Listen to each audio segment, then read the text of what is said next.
We finished the first lesson of Unit 3, and it is actually 2 lessons in one. So it was two-way tables and calculating relative frequencies. So here's all the learning targets.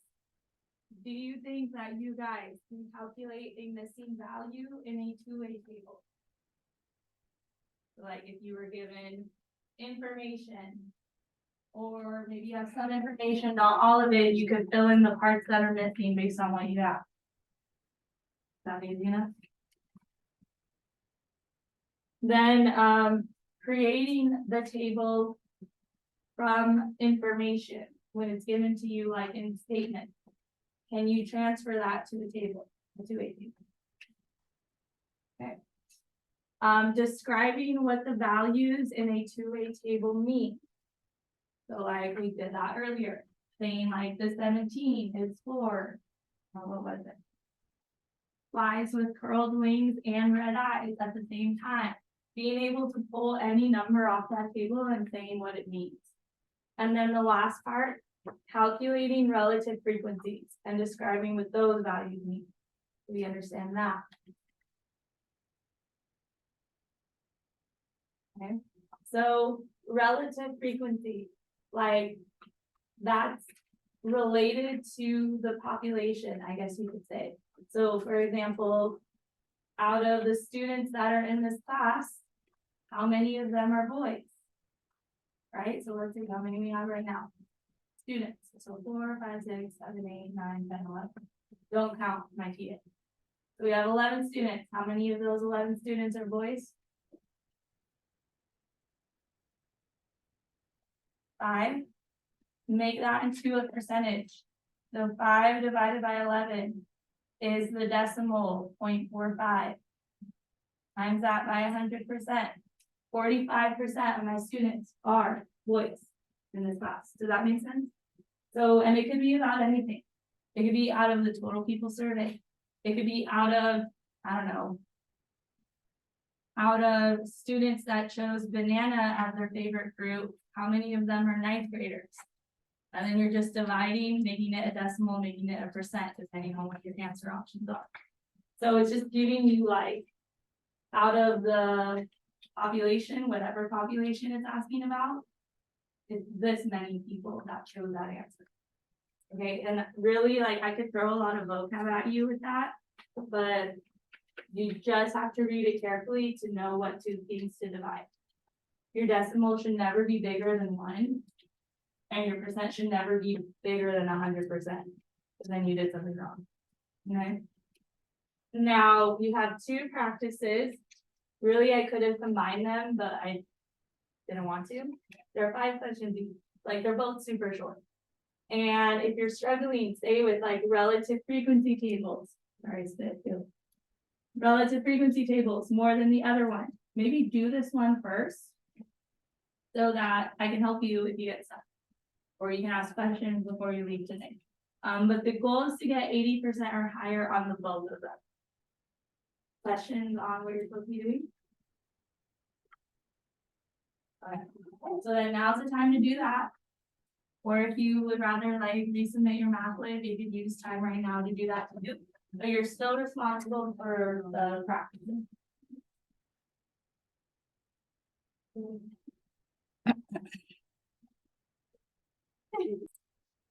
One thing that I've been working on is updating those grades from the Unit 2 Part 2 tests. So like, for example, I just finished my first hour, not the constructed response part, because that's going to take me longer, but the other part, the online part. And the kids that went to Saturday school that I made go to Saturday school because they were failing did so much better, like leaps and bounds better. Like they got B's, like really high B's on the test.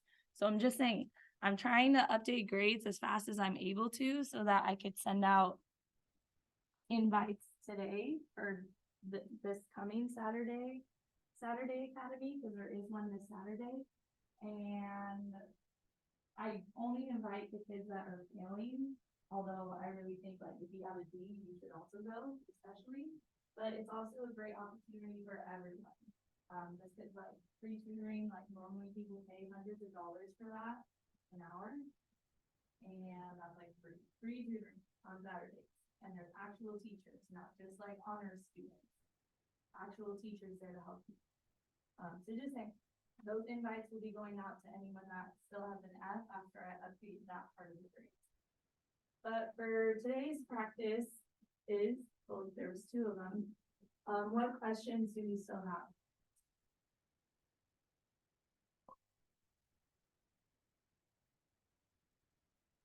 If any, you don't have to ask questions to do. Yeah. Yeah. We agree lesson 2. And then 5 on unit 3 lesson 2. Okay, so feel free to follow along if you also have trouble with that.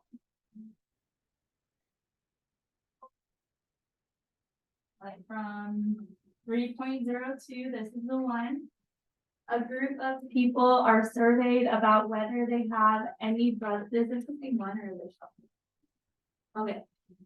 A group of people are surveyed about whether they have any brothers or sisters or are an only child and whether they have pets. Which value could go in the blank cell so that the percentage of only children that have no pets is 37.5%. So I always have to like read these super carefully.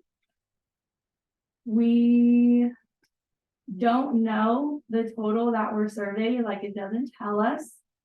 And percentage of only children that have no pet is 37.5%. So we don't know how many total there was survey. I do think adding these totals, rows and columns help. So for example, 82 plus 105 would be 187.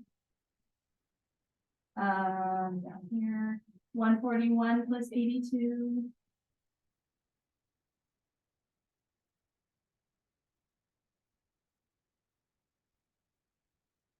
Is 223. And we don't have a value for this, but we want to know which could give me 37.5%.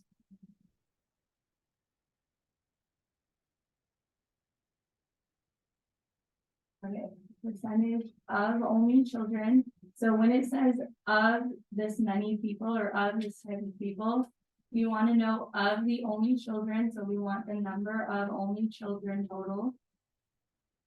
We don't know yet. That have no pets is 37.5%. So we know. Okay, let me see if there's something missing because I just feel like there's information I need that's maybe not there. So give me 1 second.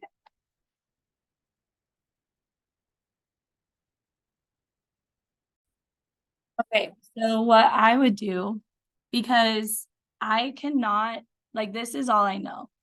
I cannot assume how many people were surveyed or how many total only children there were or how many total no pets there were.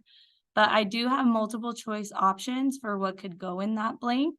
So I'm just gonna like try each one out. So if I put 63 here, that means my total only children is 168. And then my total no pets is whatever 141 plus 163 is. Or sorry, just 63, not 163. 204. So if I put the 63 there, that's what these numbers are. And then I might as well just do the grand total too. And then I get 391 for the grand total. So we want to know Of the only children, so there's 168 only children. We want the amount that also have no pets, so 63. That's how you set up the fraction. So of the only children, the ones that have no pets is 63. Divide them. So 63 divided by 168 is 0.375, which if you want to make the decimal a percent, you times it by 100%. So 0.375 times 100% equals 37.5%. So it looks like I already found my answer in this one, but let me show you at least like a couple of these other ones, how it wouldn't work. So like what I wrote, you would probably be best writing on scratch paper, not like trying to figure out in your head. But then say like, I tried a different answer option first, that didn't work. So like 82, if I put that one in. That makes my only children 187. That makes my total no pets 82 plus 141, 223. And then again, of the only children, so out of the people, the total only children, so out of 187, the number of people that have no pets from that category is 82. When I put that in my calculator, 82 divided by 187 is 0.439, which when I times that by 100% is about 43.9%. And then it wants the one that is 37.5%, and which we already found in. Does that make sense? Yes. Okay. And anyone else have questions on it? Okay, questions on any others from either practice?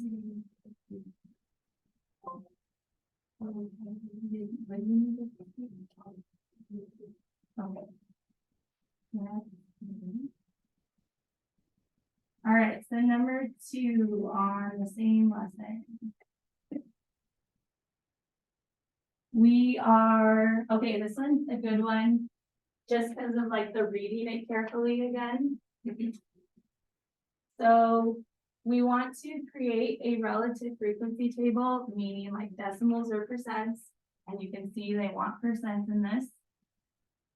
That could be used to show the percentages of belt wearers who wear a watch or not, as well as the percentages of people without belts who wear a watch or not. Confusing to read, just read like parts of it. So when it says percentages of, usually what follows the of is what's going to be like your denominator. So of the belt wearers, which when I look at this, I have 62 plus 32, 94 belt wearers. So of the belt wearers, we want to know what percent wear a watch and also what percent don't wear a watch. So, 62 of them wear a watch, 32 of them do not wear a watch. You will divide that, get the decimal, times by 100% and put that here. I might have to specify what to round to, because I know when I looked at the answer key, it was just a whole percent, not like a decimal of a percent. So we'll see. I'm gonna have to add that in the instructions. So 62 divided by 94 is 65.9, which then rounds up to 66, which I think is what the key says. Let me make sure I add that in the instructions. And then for the 32 divided by 94, the decimal is 0.34, which times 100, so you get the percent, is 34%. And then you do the same for this, but now it's going to be of the people without belts. So percentages of people without belts, didn't mean to cross it out. So my note belt wearing people total is 49. So of those people, we want to know the ones that wear a watch and the ones that don't wear a watch. So wearing a watch is 29 out of 49. Not wearing a watch is 20 out of 49.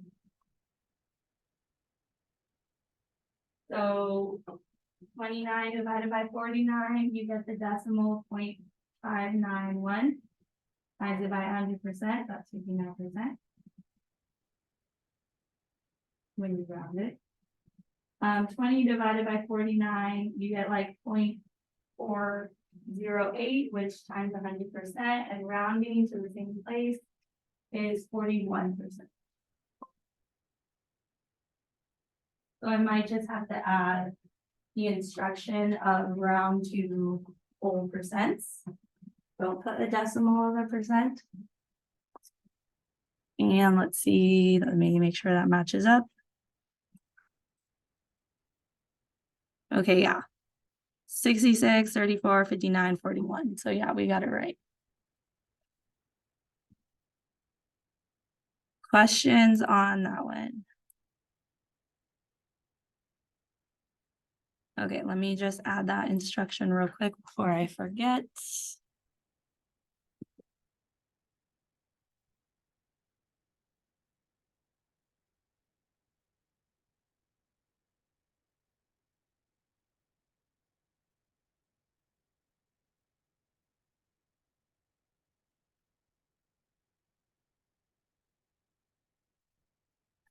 Okay, questions on others? We might have time for one or two more, depending on what it is. Number 4 on this practice. Okay.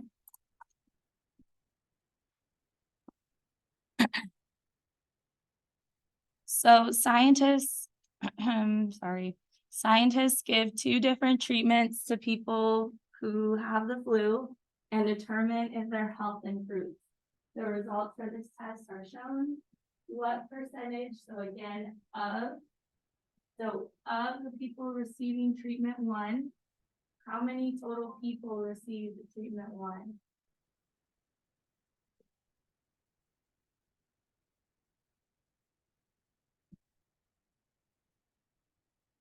Good. 23 to 17 is 40. So of those people, usually what follows of should be your denominator. We want to know had improved health. So of these people, 23 people had improved health. So when you divide that out, 23 divided by 30.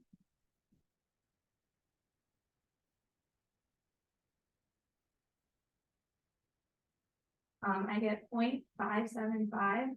I don't know how they want the answers typed. So I'm going to put, when I times it by 100%, 57.5%. But I'll see what the answer he says, and then I'll add that instruction. That's important. So there's that. Do we understand how we're getting that? Okay, and I know they want the percent because it has a percent symbol after the answer. So then down here, of the people receiving treatment 2, how many people received treatment 2? Okay, good. How many of those people have improved health? So then that's what you divide 25 divided by 60. And then that's a decimal that goes on forever. We'll have to round it. But it's like 41.7. And let me see how they want you to type it, and I'll just add that in as an instruction. So they rounded it again to the whole percent. So 58 and 42.